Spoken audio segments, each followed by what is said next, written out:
আসসালামু আলাইকুম। গত কয়েকদিন আগে আমাদের ধর্ম উপদেষ্টা একটা কথা বলছেন যে যদি আমাদের সরকারের মধ্যে, যদি আমাদের গভর্নমেন্টের মধ্যে, যদি আমাদের দেশের উপপর্যায়ে যদি ইসলাম প্রেমী কিছু মানুষ থাকে, যদি আল্লাহ বিরু যারা ইসলামকে পছন্দ করে এমন কিছু মানুষ থাকে, তাহলে আমাদের দেশেও মানে আমাদের এই বাংলাদেশেও শরিয়া আইন কায়েম হওয়া সম্ভব। এখন শরিয়া আইন কি?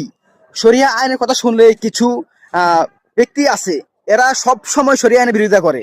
মানে মনে হচ্ছে শরিয়া আইনের কথা শুনলেই এদের মাথায় আগুন ধরে যায়। শরিয়া আইন আসলে কি? শরিয়ার কথা শুনলে লোয়ার লেভেল থেকে একেবারে আপার লেভেল পর্যন্ত, মানে গ্রামের চা দোকান থেকে একেবারে সরকারের উপ পর্যায় পর্যন্ত কিছু মানুষ থাকে, এরা শরিয়া আইনের কথা শুনলেই মানে এদের গায়ে আগুন ধরে যায়। এখন শরিয়া আইনটা আসলে কি? এমন অবস্থা যে শরিয়া আইনের কথা শুনলেই কিছু মানুষ মনে করে যে শরিয়া আইন এই কয়েক মিনিট আগে বা কিছুক্ষণ আগে আকাশ থেকে মানে একবার ধম করে জমিনে পড়ছে। এ সম্পর্কে তারা কিছু জানে না, কিছুই বোঝে না। মানে শরিয়া আইনের কথা শুনলে এরা সব সময় বুঝুক বা না বুঝুক, এরা ইসলামের বিরোধিতা করবেই, এরা শরিয়া আইনের বিরোধিতা করবেই। শরিয়া আইনের উপকারিতা কি?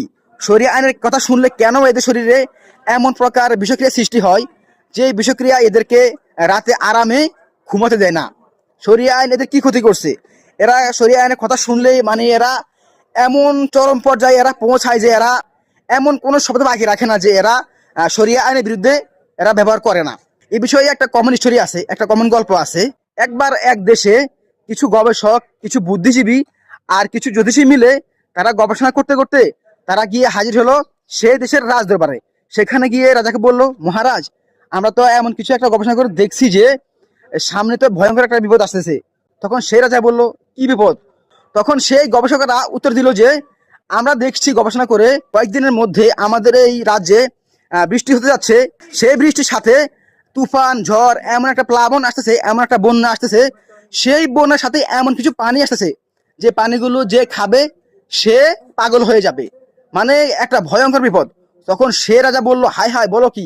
তাহলে এখান থেকে বাঁচার কি উপায় আছে? তখন সে জ্যোতিষী, সেই গবেষকরা বললো যে মহারাজ, এক কাজ করা যায়, আমরা আমাদের যে বর্তমান যে পানিগুলো আছে, ভালো পানি, আমরা এগুলোকে একটু সংরক্ষণ করি, করে আমরা রেখে দেই, মানে এগুলোকে আমরা প্রিজার্ভ করি, করে যখন বন্যা আসবে তখন আমরা এই পানিগুলো খাবো, তাহলেই আমরা ভালো থাকবো। তখন সেই রাজা চিন্তা করলো যে হাই হাই, যদি আমি এখন এতগুলো পানি সেভ করি তাহলে তো এটা অনেক বড় খরচ, এত খরচ তো এই মুহূর্তে করা অসম্ভব।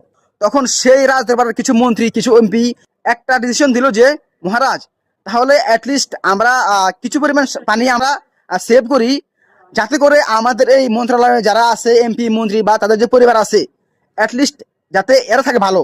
কারণ একটা দেশে যদি পার্লামেন্ট বা সরকার যদি ভেঙে যায় তাহলে সে দেশ